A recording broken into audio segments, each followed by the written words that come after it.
അസ്സലാമലൈക്കും.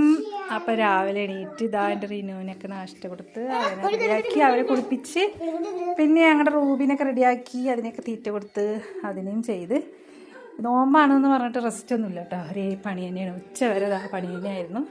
അടിക്കല് വാരല് തിരുമ്പല് പറഞ്ഞവരെല്ലാം കഴിഞ്ഞ് ഇതാ റിനുവിനെയും കുളിപ്പിച്ച് ഞാനും കുളിച്ച് ഇനിയിപ്പോൾ നിസ്കരിക്കാനുള്ള സമയമായി. അപ്പോൾ നിസ്കരിച്ചിട്ട് അവനക്ക് ചോറ് കൊടുത്തിട്ട് വേണം കുറച്ച് നേരം ഒന്ന് റെസ്റ്റ് എടുക്കാം കേട്ടോ.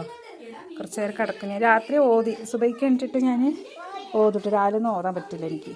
അപ്പോൾ ഞാൻ സുബൈക്ക് എണീറ്റിട്ട് കുറച്ച് നിസ്കരിച്ച് പ്രാർത്ഥിച്ചിട്ടൊക്കെ ഇരിക്കും കേട്ടോ. അപ്പോൾ ഉച്ച 12:30 മണിയായി. അപ്പം നിസ്കരിച്ചിട്ട് അവനെ നിസ്കരിക്കാൻ വരുമ്പോൾ ഓള് കൊടുക്കാൻ പോകുന്നു കേട്ടോ.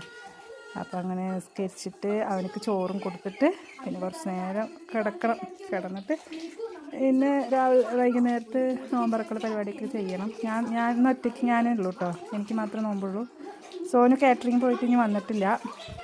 അപ്പോൾ എനിക്ക് മാത്രം എന്തെങ്കിലും ഉണ്ടാക്കണം. അപ്പോൾ അങ്ങനെയാണ്.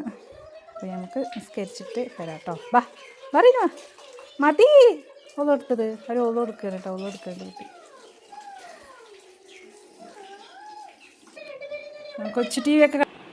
കൊച്ചു ടി വി ഒക്കെ കണ്ടുകൊണ്ട് അങ്ങനെ ഇരിക്കട്ടോ അറിയുന്നു. അപ്പോൾ ഇങ്ങനെ തന്നെയാണ് കേട്ടോ. റമദാൻ മാസത്തെ എല്ലാ ദിവസവും ഇങ്ങനെ തന്നെയാണ്. റീനു ഉള്ളതുകൊണ്ട് പിന്നെ റെസ്റ്റൊന്നുമില്ല. അവന് ഫുഡ് കൊടുക്കണം, അവൻ്റെ പിന്നാലെ നടക്കണം, അങ്ങനെ ഓരോ പരിപാടി ആണ് കേട്ടോ.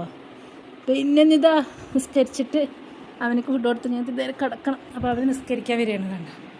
അവന് നിസ്കരിക്കുകയാണ്. അപ്പോൾ ഇതൊക്കെയാണ് വിശേഷം, റമദാൻ മാസത്തെ വിശേഷങ്ങൾ. അപ്പോൾ ഇന്ന് അത്ര ക്ഷീണമൊന്നും കാണാനില്ല.